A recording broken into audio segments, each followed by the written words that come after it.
खडसेंचं मला काही कळत नाहीये. कधी ते म्हणतात जे.पी. नड्डा यांच्या उपस्थितीत पक्षप्रवेश केला, कधी म्हणत आहेत अमित शहा यांच्या उपस्थितीत केला, पण ते खाली फोटो का येऊ देत नाही? स्थानिक नेते त्यांच्या पेक्षा मोठे आहेत का? जर वरच्या नेत्यांनी त्यांचा पक्षप्रवेश करून घेतला तर आम्हा त्यांना थांबवणारे कोण आहोत? ते सोयीचे राजकारण करत आहेत. सून आली की बीजेपीचं काम करायचं, राष्ट्रवादीत मुलींचं काम करत आहेत. मी कुठे आहे हे मला समजत नाही आहे. राष्ट्रवादीत आहे की बीजेपीत असं ते म्हणत आहेत. ते बोलत आहेत, शरद पवार बोलत आहेत राजीनामा देऊ नको, आणि ते म्हणत असतील आम्ही रक्षा खडसे यांचं काम केलं तर ते तुमच्या आमदारकीचा राजीनामा का मागत नाहीत? हे सोयी राजकारण करत आहे. त्यांनी एक स्पष्ट भूमिका घ्यावी. त्यांनी आमच्या मागे लपू नये. अशी दुहेरी भूमिका राजकारणात चालत नाही.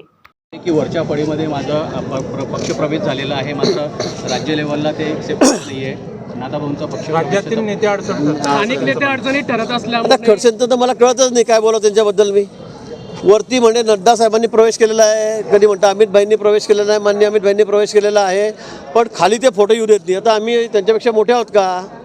आता वरिष्ठांनी जर त्यांचा प्रवेश केलेला आहे तर आम्ही त्यांना थांबवणारे कोण आहोत? उगाच आमचं नाव घालायचं आणि सोयीचं राजकारण करायचं. सोयीचं राजकारण म्हणजे सून आली की आपण BJPचं काम करतो, आता राष्ट्रवादी की मी मुलीचं काम करतो. मी कुठे मला समजत नाही, मी इकडे का तिकडे, राष्ट्रवादीचं आहे का भाजपचं आहे हे मला कळत नाही असं ते म्हणतायत. शरद पवार साहेब म्हणताय राजीनामा देऊ नको. आता तुम्ही जर म्हणताय मी रक्षा खडसेंचं काम केलं तर मग तुम्हाला ते पक्षात कसं काय ठेवताय? तुमच्या आमदारकीचा राजीनामा का मागत नाही? पण अगदी सगळं मिलीजुली चाललेलं आहे, हे सगळं सोयीचं राजकारण चाललेलं आहे आणि म्हणून मला वाटतं त्यांनी आता एक भूमिका घ्यावी, आमच्या त्यांनी लपू नये असं माझं म्हणणं आहे. बावनकुळे साहेबांनी पण म्हटलेलं आहे की रक्षा खडसेंच्या वेळेस त्यांनी मदत केलेली आहे. हे तर तेही म्हणतात ना स्वतः. हे खडसे साहेबही स्वतः म्हणतायत की मी मदत केली. आमच्या सन्माननीय मंत्री रक्षाताई या पण म्हणाल्या की खडसे साहेबांनी मला किती मदत केली. मग तुम्ही पक्षाचे त्या आमदार आहात, त्यांच्याकडून तुम्ही आमदारकी भोगतात, पदं घेतात आणि इकडे कसं काय मदत करतात आणि काय मदत केली? हाही प्रश्न आहे. मदत केली असेल तर तुम्ही त्या पक्षात राहून तरी पण शरद पवार साहेब म्हणतात मी यांचा राजीनामा घेणार नाही. मग एवढं प्रेम का? म्हणजे दुटप्पी भूमिका आहे. याही दगडावर पाय ठेवायचा, त्याही दगडावर पाय ठेवायचा, अशी दुहेरी भूमिका घेऊन राजकारणामध्ये चालणार नाही. म्हणजे घरामध्ये सगळे पदं पाहिजे, वेगवेगळ्या पक्षांचे पाहिजे, हा कुठला प्रकार आहे आपला? आपण एकच भूमिका स्पष्ट करावी. भाजपनं एंट्री दिली नाही तर राष्ट्रवादीचं काम करेल आता त्यांनी असं म्हटलं. मला वाटतं ते सध्या राष्ट्रवादीचंच आहेत, त्याच पक्षाचे आमदार आहेत. करेल म्हणजे काय?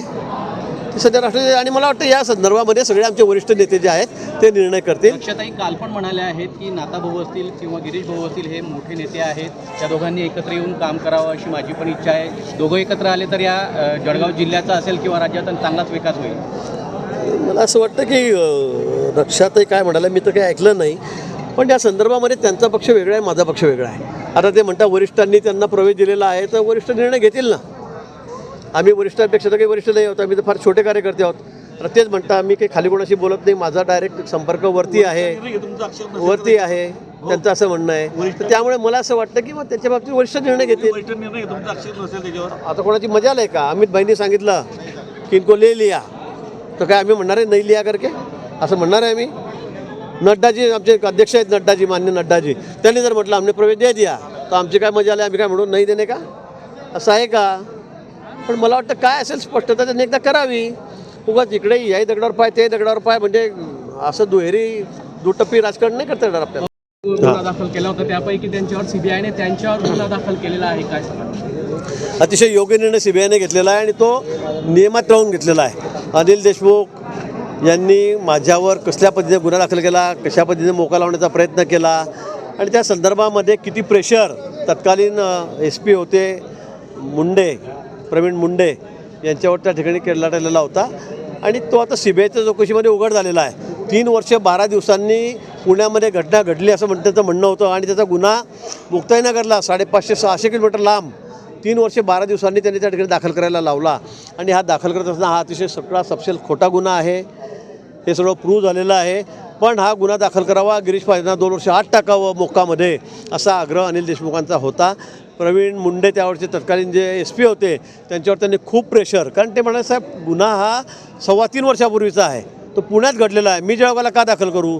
तो तुला दाखल करावाच लागेल आणि आता तुझ्यावर कारवाई करू, तुला सस्पेंड करू असे त्यांना धमकी, त्याला दम भरण्यात आला.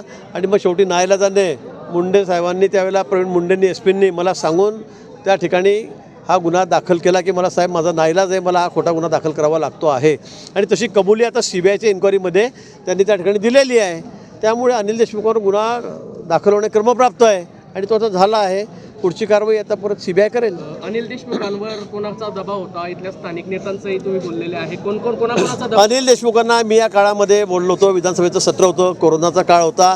मी त्यांना म्हटलं की तुम्हाला हे योग्य वाटतं आहे का, तुम्हाला शोभतं आहे का की 3.25 वर्षांनी तुम्ही मी कोणाला तरी फोनवर धमकी दिली म्हणून तुम्ही माझ्यावर गुन्हा दाखल करताय, मला मोका लावण्याचा प्रयत्न करतात, हे योग्य आहे का? ते मला म्हणाले की मला माहीत आहे 100% घटना घडलेली नाही, खोटं आहे, पण माझ्यावर खूप मोठं प्रेशर आहे, माझ्या वरिष्ठांचा प्रेशर आहे. मी त्यांना कोणत्या वरिष्ठांचा प्रेशर तुमच्यावर एवढा खोटा गुन्हा दाखल करायला? त्यांनी मला शरद पवार साहेबांचं नाव सांगितलं, त्यांनी मला खडसेंचंही नाव सांगितलं की वारंवार मला फोन करतात, साहेबांकडे जाऊन बसतात, त्यांना मला फोन करायला लावतात, हे त्यांनीच मला सांगितलेलं आहे. ते नसेल म्हणत तर त्यांना माझ्यासमोर उभं करा, आम्हाला दोघांना उभं करा तुमच्या कॅमेऱ्यासमोर, मी त्यांना विचारतो. आता ते काहीतरी पायाखालची वाळू घसरते, जन्मत आमच्या बाजूने काहीतरी खोट्या नाट्या गोष्टी करतायत. मला वाटतं हे साफ चुकीचं आहे. त्यांनी त्यावेळेला अतिशय सूडबुद्धीने, द्वेष भावनेतून माझ्यावर हा गुन्हा दाखल केला. माझ्याबरोबरच अनेक माझ्या मित्रांबरोबर, कार्यकर्त्यांवर त्यांनी खोटे गुन्हे दाखल केले. ते आता सगळे चौकशीमध्ये निष्पन्न झालेले आहेत. BHRच्या केसमध्ये जी कंप्लेंटंट आहे ती महिलाच अस्तित्वात नाही आहे, तिने सहीच केलेले नाही आहे, तिचे पैसेच बँकेकडे घेणे नाही आहे.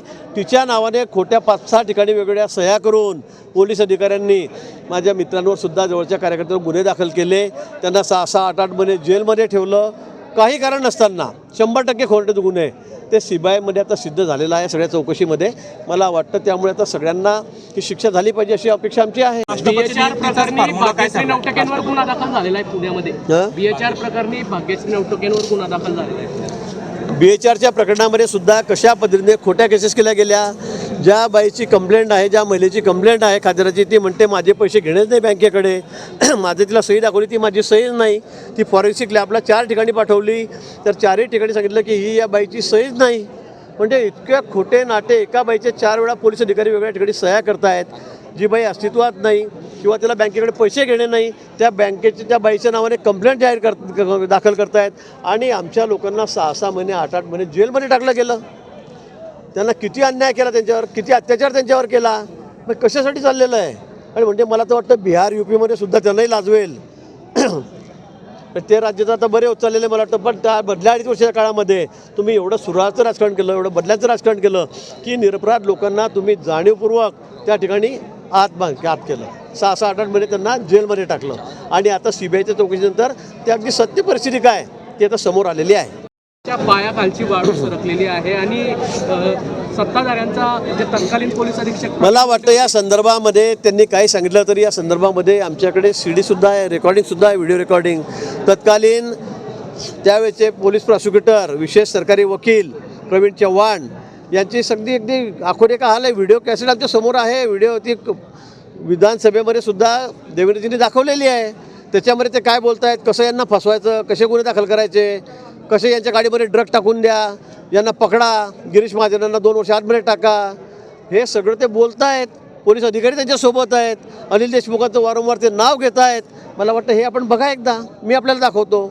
आणि म्हणून याच्यामध्ये सगळं आखोदोखा समोर आहे. याच्यामध्ये कुठेही लपवा छप्पी नाही किंवा खोटं काही नाही आहे. पायाखालची वाळूगिळू काही नाही. आता तुम्ही जे सगळे दुष्कृत्य केलेले आहेत त्याचा आता सगळा भांडाफोड होणार आहे. आणि आता आपण ते समोर बघा काय काय होईल ते.